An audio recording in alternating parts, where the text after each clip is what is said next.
আল্লাহর দরবারে শুকর, আল্লাহ তাআলা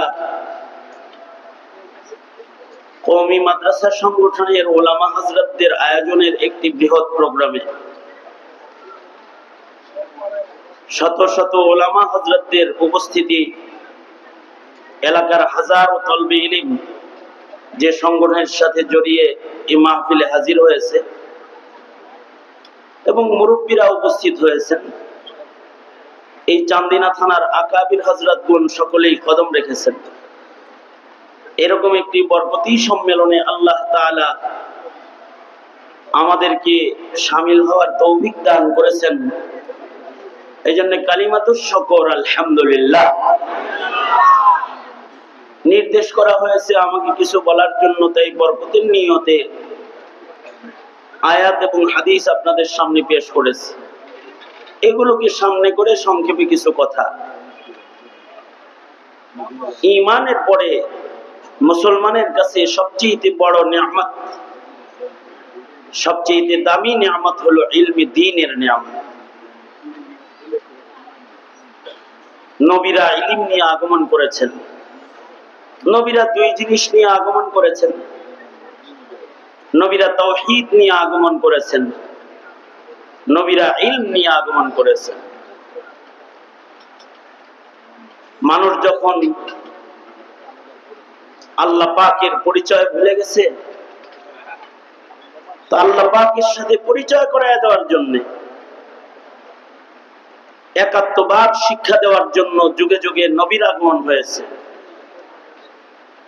আর একাত্মবাদের শিক্ষায় শিক্ষিত মুমিনদেরকে আল্লাহ পর্যন্ত পৌঁছার জন্য নবীদের কাছে ইলম দেওয়া হয়েছে, যে ইলমের দ্বারা বান্দা আল্লাহর কাছে পৌঁছবে।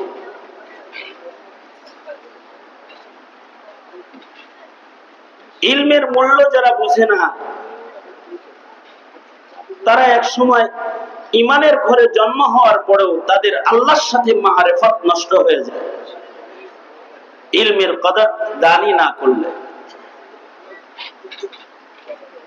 ইলম এটা বান্দার সাথে, বান্দার কাছে এত বড় নিয়ামত যে ইলমের দ্বারাই বান্দা আল্লাহর কাছে পৌঁছবে। এ কারণেই নবী পাঠানোর সিলসিলা নাই। আমাদের নবী আলাইহিস সালাতু ওয়াস সালামের মাধ্যমে আল্লাহ তাআলা পয়গম্বর পাঠানোর সিলসিলা বন্ধ করে দিয়েছেন। আমাদের নবী সাইয়্যিদুল মুরসালিন, খাতামুন নবিয়্যিন। আমাদের নবীজির পরে কিয়ামত পর্যন্ত আর কোন নবীর আগমন ঘটবে না। বলেন আওয়াজ করে, এটা না বলাটা ঈমান। আমাদের নবীজির পরে কিয়ামত পর্যন্ত আর কোন নবীর আগমন ঘটবে না। যার কোন নবীর আগমন ঘটবে যে না, তো উম্মত আল্লাহ পর্যন্ত পৌঁছবে কিভাবে এবং আল্লাহ পাকের মারিফত উম্মত হাসিল করবে কিভাবে? এ কারণেই নবীর পরে কিয়ামত পর্যন্ত নবী নাই বটে, কিন্তু কিয়ামত পর্যন্ত নবী আলাইহিস সালাতু ওয়াস সালামের পরে কিয়ামত পর্যন্ত নবীজির রেখে যাওয়া ইলমের হেফাজত আছে, যাতে বান্দারা আল্লাহকে চিনতেও পারে, আল্লাহ পর্যন্ত পৌঁছতেও পারে। সুবহানাল্লাহ। এই ইলমের হেফাজত দামি জিনিস, তো এটা নবীদের জন্য বরাদ্দ ছিল। যুগে যুগে ইলমের নিয়ামত নবীদেরকে দেওয়া হয়েছে। এই দামি নিয়ামতটাকে আল্লাহ তাআলা হেফাজত করবেন, জিম্মাদারি নিয়েছেন। আল্লাহ বলেন, ইন্না নাহনু নাযালনা যিকরা ওয়া ইন্না লাহু লাহাফিজুন। ইলম নাজিল করেছি আমি, কোরআন আমি নাজিল করেছি, এটার হেফাজত করার জিম্মাদার আমি আল্লাহ। বলুন, কোরআন কার? ইলম কার কালাম? ইলম। কোরআন কার কালাম? এর হেফাজত করবেন কে?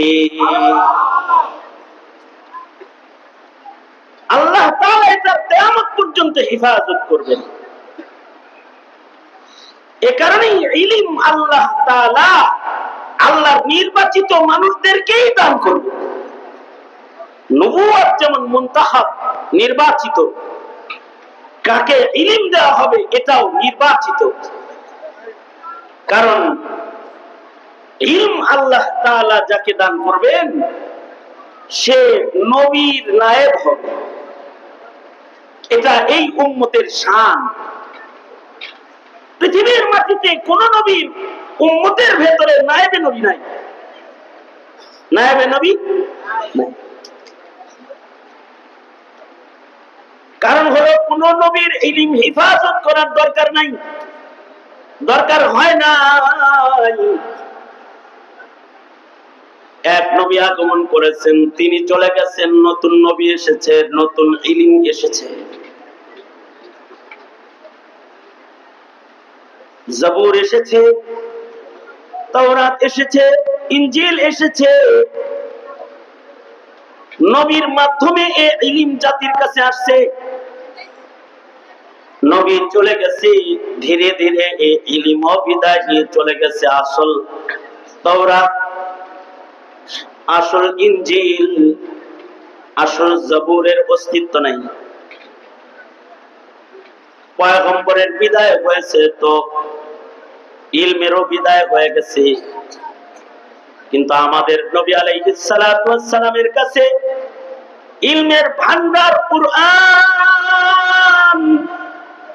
আল্লাহ তাআলা নাযিল করেছেন।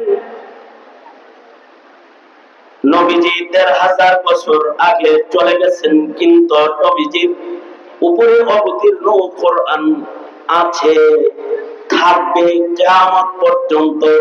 রাখবেন কি? জোরে বলেন।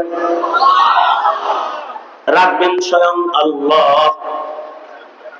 কারণ নবীর পরে নবী নাই, তাই ইলম মিটায়া দেওয়ার কোনো সুযোগ নাই।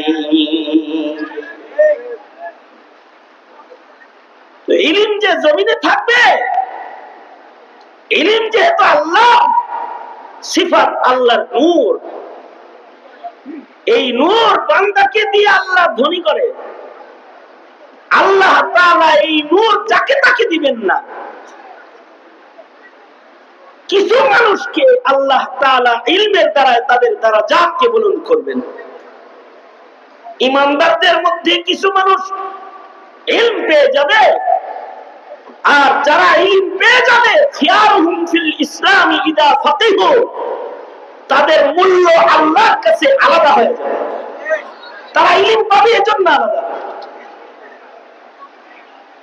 এই কারণেই মরার পরেও কবরে মাইয়িতের সাথে, আলেম মাইয়িতের সাথে আল্লাহর আচরণ আলাদা। মুসনাদে আহমদের রিওয়ায়াত,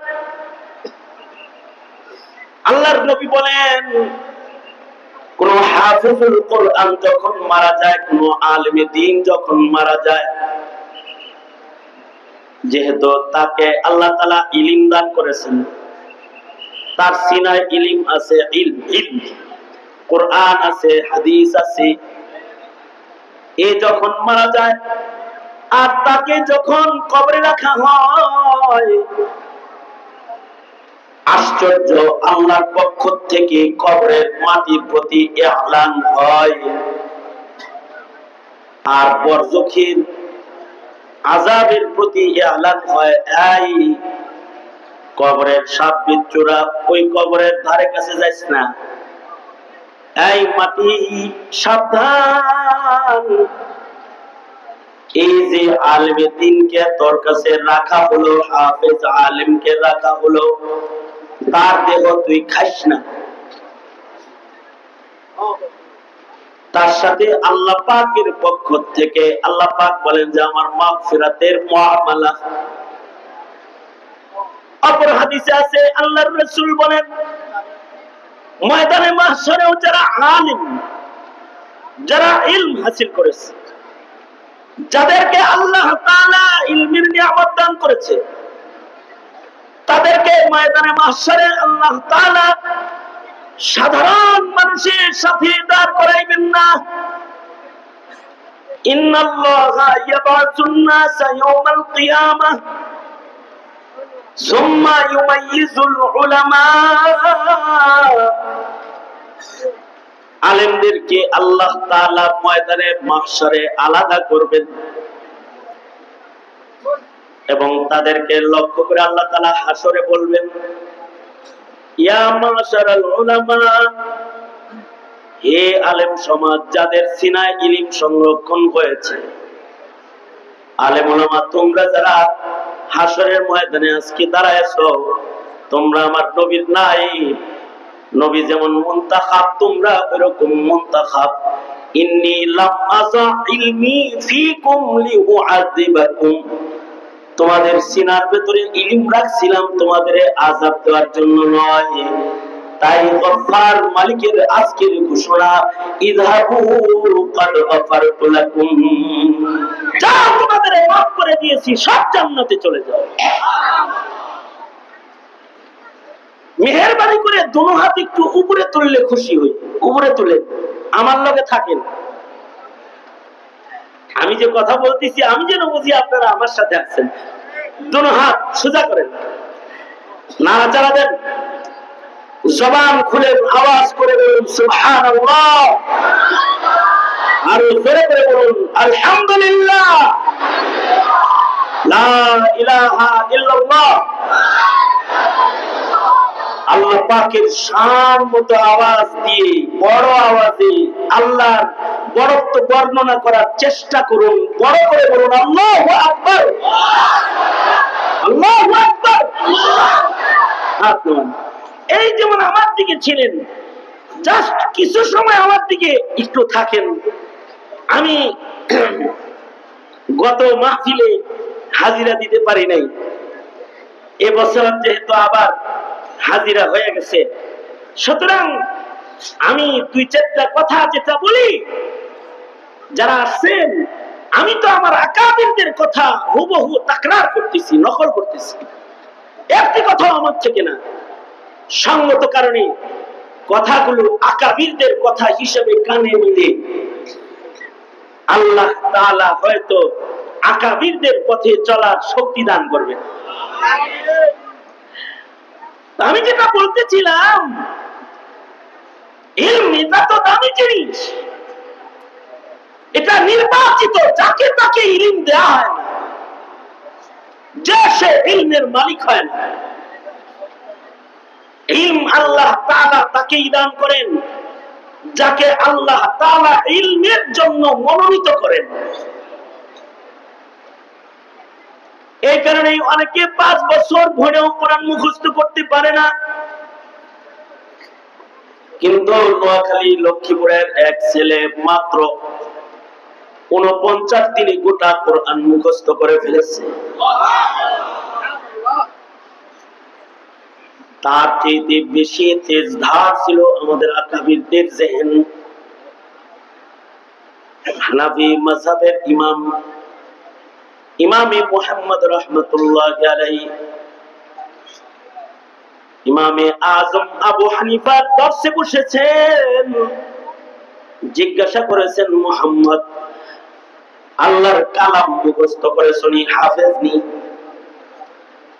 না, হিফজও পড়ি নাই। যাও, উঠে যাও, আমার দরসে হাফেজ ছাড়া বসার অনুমতি নাই। আগে কোরআন হিফজ করে আসো, তারপরে আমার সামনে বসবে। ইমাম মুহাম্মদ তিনি উস্তাদের দরস থেকে উঠে চলে গেছেন।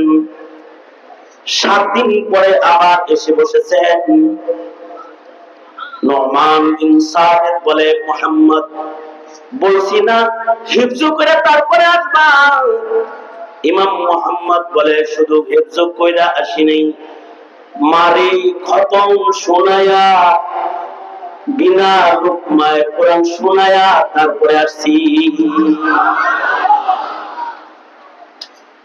এই যে ইলম দান, এটা ইলম আল্লাহর পক্ষ থেকে যাকে দেয়া হয় সে পায়। এই কারণেই রাসূলকেও আল্লাহ খুব বলতেছেন, আল্লাহ নিজে বলছেন রাসূলকে, নবী আরবীকে, আমাদের নবী আলাইহিস সালামকে, অকুর রব্বি জিদনি ইলমা, বন্ধু আপনি বলুন, হে আমার প্রতিপালক, আমার ইলমকে আপনি বৃদ্ধি করে দেন, আমার কাছে আপনি বেশি ইলম চান, ইলম বাড়াইবার দোয়া করুন। নবীজিকেও নির্দেশ করা হচ্ছে আপনিও আমার কাছে ইলম চান। নবীজিরে দোয়া শিখায়া দিয়া, দোয়া করাইয়া, এরপরে আল্লাহ তাআলা এমন ইলম আমাদের নবীজিকে দান করেছেন। নবীজি বলেন উতীতু ইলমাল আউয়ালিন ওয়াল আখিরিন, আউয়ালিন ও আখিরিনের সব ইলম আল্লাহ আমাকে দান করেছেন, নবীজিকে দান করেছেন। নবীরা ইলমের বাহক, কিন্তু সকল নবীর ইলম এক জায়গায় করলে, আর আমার নবী বিশ্ব নবীর একার ইলম আর এক দিকে রাখলে, আমার নবীর ইলমের ওজন বেশি, কারণ নবীজিকে আউয়ালিন ও আখিরিনের সব ইলম আল্লাহ দান করেছেন। উতীতু ইলমাল আউয়ালিন ওয়াল আখিরিন। নবীজি বলেছেন আমার ইলমের ওয়ারাসাত আমার উম্মত পাবে, নায়েবে নবী আমার উম্মতের ভেতর হবে, কারণ আমার পরে কোনো নবী নাই, কোন নবীর নায়েবে নবীর জরুরত পড়ে নাই, কারণ নবীর পরে নবী ছিল। আমার নবীর পরে যেহেতু নবী নাই, নবীর ইলমকে আল্লাহ জমিনে রাখতে রাসূলকে দিয়ে ঘোষণা দেওয়ালেন, নবীজি বলে দেন ইন্নামাল উলামা ওয়ারাসাতুল আম্বিয়া, আপনি বলে দেন যে আপনার উম্মতের যারা আহলুল ইলম, যারা ইলমওয়ালা, তারা নবীদের ওয়ারিস। আল্লাহু আকবার, জোরে করে বলেন, নবীদের ওয়ারিস। নবীদের যেমন একটা সম্মান আছে, আলেমেরও সম্মান আছে। রাসূল বলেন উলামা ইয়াশফাউ ইয়াউমাল কিয়ামা আল আম্বিয়া ওয়াল উলামা। নবীরা যেমন ময়দানে মাহশারে নিজের উম্মতের জন্য শাফাআত করবে, আলেমরা এরকম তাদের ভক্তদের জন্য শাফাআত করবে। সুবহানাল্লাহ, আস্তে করে বলেন। ইয়াশফাউ, তারাও শাফাআত করবে। কার লেগে শাফাআত করবে? আলেম। আলেম তো শাফাআত করবে, তাকে যারা অনুকরণ করত তাদেরকে শাফাআত করবে, তার কাছ থেকে কোরআন সুন্নাহ যারা শিখতো তাদেরকে শাফাআত করবে। আল্লাহু আকবার, জোরে করে বলেন। সর্বনিম্ন একজন হাফিজুল কোরআন, যে আল্লাহর কালামকে পুরাটা মুখস্থ করবে, এর উপরে আমল করবে, কোরআন ইয়াদ রাখবে, হাফিজুল কোরআনের কত সম্মান। ময়দানে মাহশারে সে 10 জন দোজখীর শাফাআত করে জান্নাতে দিবে, তার পরিবারে যাদের সকলের উপরে জাহান্নাম ওয়াজিব হয়ে গিয়েছিল।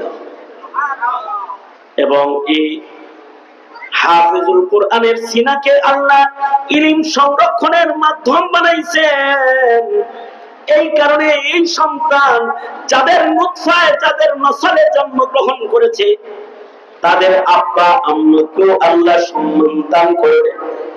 রাসূল আরবি বলেন হাফিজুল কোরআনের বাবা মাকে ময়দানে মাহশারে নূরের তাজ পরায় দেওয়া হবে, আল্লাহ তাআলা তাদেরও সম্মানিত করবেন। এই হাফেজদের ওই নূরের তাজের মায়েদের মাথায়, বাবাদের মাথায় পরানো নূরের তাজের আলো সূর্যের আলোর চেয়ে বেশি হবে। এই যে সম্মান, এই সম্মান কেন?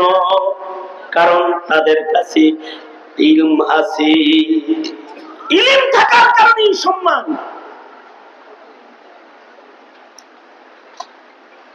ইমাম মুহাম্মদ রাহমাতুল্লাহ আলাইহি ইন্তেকাল হয়ে গেল। ইমাম মুহাম্মদের ইলমি মাকাম কি? হানাফি মাযহাবের চার বড় ইমামের একজন ইমাম মুহাম্মদ ইবনে হাসান আশ-শাইবানী। এত বড় ইমাম যে মাযহাবের 4 জন ইমামের অন্যতম একজন ইমাম। ওনার ইলমি মাকাম হলো ওনার জবান, ওনার কলম, ওনার ফাসাহাত, ওনার বালাগাত। এটার হালত হলো ইমাম মুহাম্মদ মুহাম্মদের সিয়ারে সগীর সিয়ারে কবির পড়ার পরে অনেকে বলেছেন আল্লাহ যদি কোরআনের পরে নতুন কোন কিতাব জমিনে নাজিল করত তাইলে ইমাম মুহাম্মদের ভাষায় নাজিল করত। আল্লাহু আকবার। পাণ্ডিত্যের এক উঁচু জায়গা আল্লাহ তাআলা ইমাম মুহাম্মদকে দান করেছিলেন। এই ইমাম মুহাম্মদের ইন্তেকালের পরে ওই জমানার বুজুর্গ স্বপ্নে দেখে যে ইমাম মুহাম্মদের সাথে স্বপ্নে জিয়ারত হয়েছে। জিয়ারত হওয়ার পরে বলতেছে, ইমাম মুহাম্মদকে জিজ্ঞেস করে, ও ইমাম আপনার তো ইন্তেকাল হয়েছে? জি ইন্তেকাল হয়েছে। আল্লাহ আপনার সাথে কি মুআমালা করেছে? আমার সাথে তো আল্লাহ তাআলা ভালো মুআমালা করেছে। কোন আমলের কারণে? কোন আমলের কারণে? তো ইমাম মুহাম্মদ বলে, ইমামে আযম আবু হানিফা রাহমাতুল্লাহ আলাইহির ছাত্র হয়ে ইলম শেখার বরকতে আমি যে ইলম শিখছি, ইলমে দ্বীন শিখছি, ইলমে দ্বীন শেখার কারণে, আমার ইলমের কারণে আল্লাহর পক্ষ থেকে বলা হয়েছে, মুহাম্মদ যাও, ইলম শিখছিলা এ কারণে তোমাকে মাফ করে দিলাম। তবে ইলম খালি শিখলেই হয় না, তার ইলম যার ইলমের উপরে আমল আছে ওইটা হলো ইলমে দ্বীন। যার উপরে আমল হয় তার ইলম সত্যিকারের ইলম, তার মালুমাত আসল মালুমাত, যেই মালুমাত দিয়ে মামুলাত গঠন হয়। যদি আলেমের ইলমের উপরে আমল না থাকে তাহলে বলে ইলমু বিলা আমালিন ওয়াবালুন। যদি কেউ আমল না করে শুধু শিখে জানি জানি আমরাও জানি, এটা ইলম না। যারা শুধু জানে কিন্তু মানে না তারা আলেম না। তারা কি না? জোরে বলেন, আওয়াজ করে বলেন, আওয়াজ করে বলেন, তারা কি না? জানে কিন্তু মানে না, তারা আলেম না। আলেম হলো তারা যারা জানে এবং মানে, এমন মানাই মানে যে তাকওয়ার সর্বোচ্চ আসন দখল করে, তারা হলো উলামা। এ কারণে আল্লাহ তাআলা বলেন, ইন্নামা ইয়াখশাল্লাহা মিন ইবাদিহিল উলামা। আল্লাহ বলেন যে আমার বান্দাদের ভিতরে আলেমরাই কেবলমাত্র সবচেয়ে বেশি আমারে ভয় করে। আল্লাহকে সবচেয়ে বেশি ভয় করে আলেমরা। কেন? কারণ হলো আলেমরা আল্লাহকে চিনে। আকুলির রহমান ফাসআল বিহি খাবীরা, যে খবর জানে না তাকে জিজ্ঞাসা করা হয়েছে। যার কাছে আল্লাহর খবর আছে, আল্লাহ পর্যন্ত পৌঁছার ইলম যার কাছে আছে, তার কাছে জিগায় জিগায় রাস্তা চলো। আর তাকে জিজ্ঞাসা করো, ফাসআলু আহলা যিকরি ইন কুনতুম লা তা'লামুনা বিল বাইয়িনাতি ওয়াজ যুবুর। তুমি দলিল আদিল্লাহ সহ তুমি জানো না, তাহলে আল্লাহ সম্পর্কে, আল্লাহ পর্যন্ত পৌঁছার পথ কি সম্পর্কে যে দলিল আদিল্লাহ সহ জানে, যাকে আল্লাহ ইলম দান করেছে, তাকে জিজ্ঞাসা করো। এ কারণে শরীয়তে ইসলামে বড় আলেম যে হয় তার দাম ইলমের কারণে বড় হয়ে যায়। মুফতি আব্দুল মালিক দামাত বারাকাতুহুম কুমিল্লার সন্তান, লাকসামের সন্তান, জাতীয় মসজিদের খতিবের মিম্বার পেয়েছেন। বাংলাদেশের হায়াতুল উলিয়ার ওই আওয়ামী লীগের দেওয়া স্বীকৃত সনদও নাম নাই। যে কওমি সনদের স্বীকৃতি আছে এটা ওনার নাই। বাংলাদেশের কোন সনদ ওনার নাই। ওনাকে তো আমি ছোটবেলায় নিজে দেখেছি, এবিসিডি, তারপরে সরাসরি লেখা, বাংলা লেখা শিখতে। কখন দেখেছি? যখন উনি শেখ আব্দুল ফাত্তাহ আবু হুদ্দা রাহমাতুল্লাহ আলাইহির সোহবত সেরে বাংলাদেশে এসেছেন, তখন উনি চিঠি লিখতে পারতেন না, পত্র বাংলায় লিখতে পারতেন না, উনি কিছু লিখতে হলে আরবিতে লিখতেন, ওনার ছাত্ররা এটাকে ট্রান্সলেট করতো বাংলায়। শেখ আব্দুল মালিক জাতীয় মসজিদের মিম্বর পেয়েছে, এটা ইলমের সম্মান।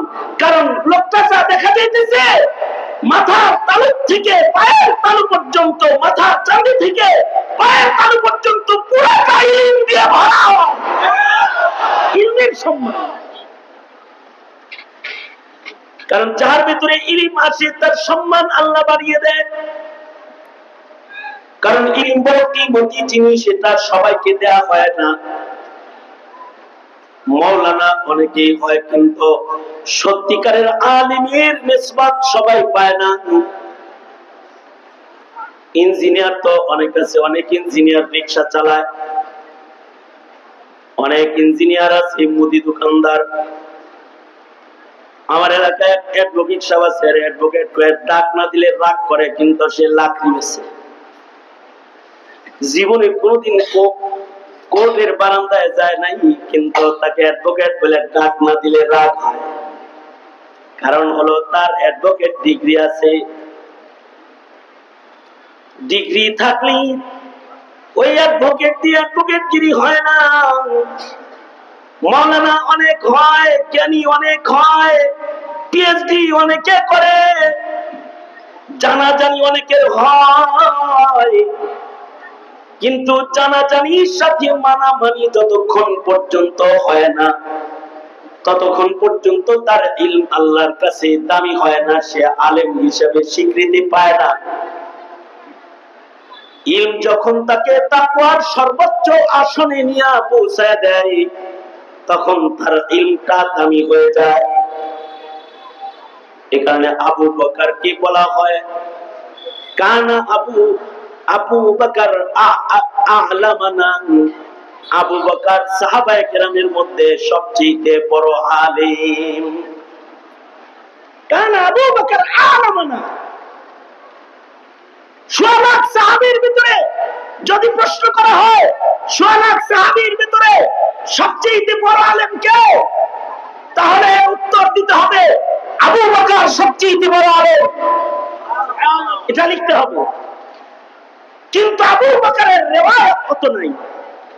আবু বকর এত হাদিসের রিওয়ায়াত করেন নাই, হযরত ওমর যত হাদিসের রিওয়ায়াত করেছেন, অথবা আবু বকর অতগুলো রিওয়ায়াত করেন নাই। আব্দুল্লাহ ইবনে ওমর, আব্দুল্লাহ ইবনে মাসউদ, আব্দুল্লাহ ইবনে আব্বাস, হযরত আবু হুরায়রা রাদিয়াল্লাহু আলাইহিম আজমাইন, উনারা যত রিওয়ায়াত করেছেন আবু বকর অত রিওয়ায়াত করেন নাই। কিন্তু তারপরে আবু বকর আ'লামানা। আমাদের ভেতরে সাহাবীরা ইত্তেফাক ছিল, এটা আমাদের ভেতরে সবচেয়ে বড় আলেম হলো আবু বকর। রিওয়ায়াতে হাদিস কিন্তু বেশি না। ইমাম মালিক এজন্যই বলেছেন লাইসাল ইলম বিকাসরাতির রিওয়ায়া।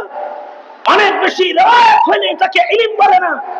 ইলম হলো তাকওয়ার নাম, ইলম হলো আদর্শিক জিন্দেগির নাম, খোদা ভীরু আল্লাহ পাকের পছন্দের বান্দার সিফাতের নাম ইলম। আল্লাহ তাকে ভালো মনে করে তাকেই এটা দেয়। ইলম ভিন্ন জিনিস, বেশি হওয়া এক জিনিস, বেশি প্রকাশ পাওয়া আরেক জিনিস। আবু বকরের রিওয়ায়াত অনেক বেশি আলফাজ প্রকাশ না পেলেও আবু বকরের ইলম যে বেশি মাঝে মধ্যে দেখা গেছে। হযরত ওমর এটা বুঝাইতে যায় বলেন, হযরত ওমর নিজে বুঝাইতেছেন সাহাবায়ে কেরামদেরকে নিয়ে। হযরত ওমর যখন আধা জাহান পরিচালনা করেন, তখন হযরত ওমর আব্দুল্লাহ ইবনে আব্বাসকে সংসদ সদস্য হিসেবে মসজিদের নববীতে বসায় রাখেন। মুরব্বী সাহাবীদেরকে নিয়ে যখন শুরার মিটিং করে, তখনও আব্দুল্লাহ ইবনে আব্বাস পাশে বসা থাকে। মুরব্বীদের গায়রাতে লাগছে কেন আব্দুল্লাহ ইবনে আব্বাসকে এখানে বসানো হয়। হযরত ওমর মুরব্বীদের অবস্থা বুঝা মুরব্বীদেরকে একটা প্রশ্ন করলেন, মুরব্বী মুরব্বী কয়েকজন সাহাবী বসা আছে,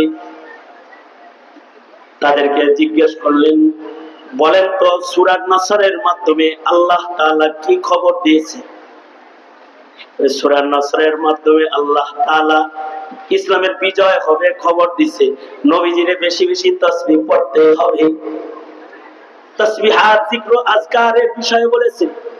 এক এক সাহাবী এক এক কথা কয়, কিন্তু আসল কথা কেউ কয় না। হযরত ওমর আব্দুল্লাহ ইবনে আব্বাস কে দেখে কাছে এনে বললেন, ইবনে আব্বাস তুমি বলো সূরা নসরের মাধ্যমে তার হাবিবকে কি তামবিহ করা হয়েছে?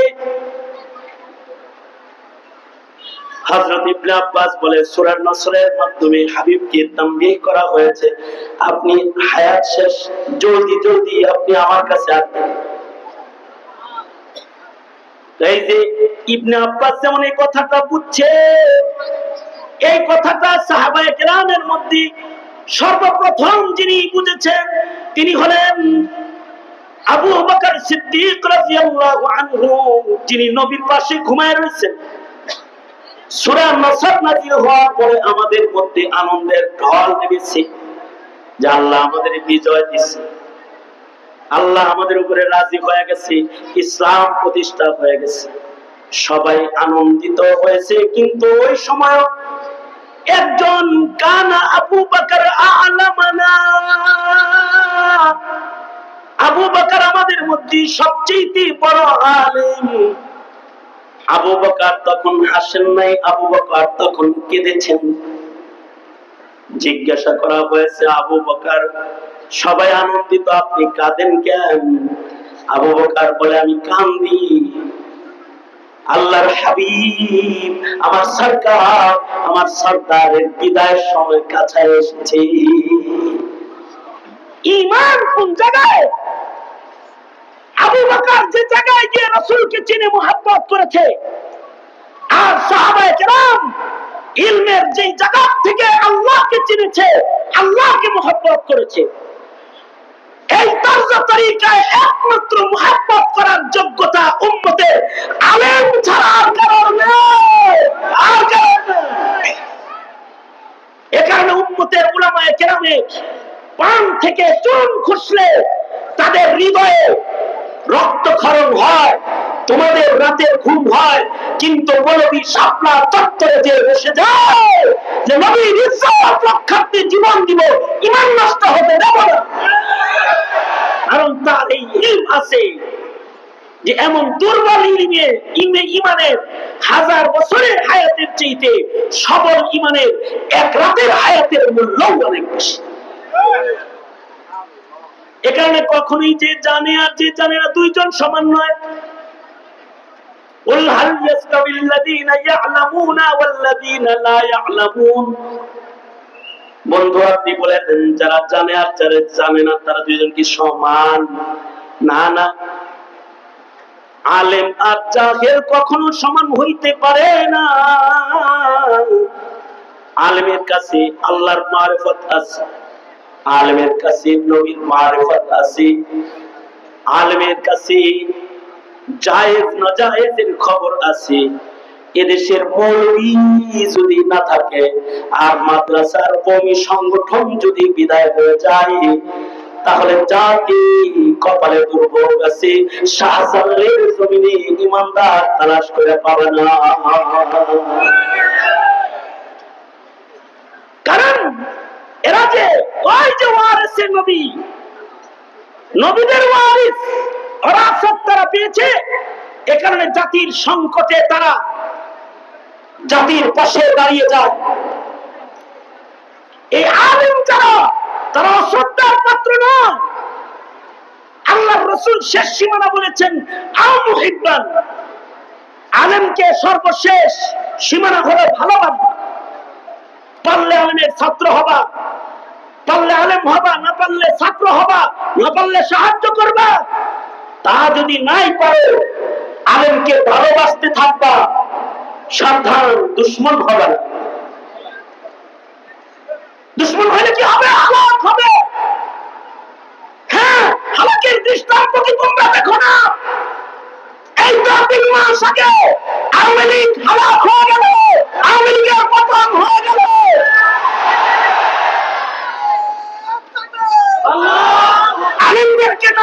কারণে, আলেমদেরকে না বুঝার কারণে যারা ইজ্জত পাওয়ার উপযুক্ত তাদেরকে হাতে হাত করি আর জেলে তালাবদ্ধ করে জুলুম আর অত্যাচার করে ফাঁসির ফাঁসিতে তাদেরকে ঝুলাইবার চক্রান্ত করে শাহজালালের দেশে যারা নাস্তিকদেরকে সংসদে বসাইছে তাদের কপালে এই হালাকি শেষ হালাকি না, কবরের হালাকি, হাসরের হালাকি আরো ভয়ঙ্কর। সুতরাং কওমি সংগঠনের সাথে থাকুন, ইলমের মর্যাদা দিন, আলিমের মর্যাদা দিন, এতেই কল্যাণ। আজান হয়ে গেছে, আজানের জবাব দেই আর সুকুন ইতমিনানের সাথে কথা শুনি।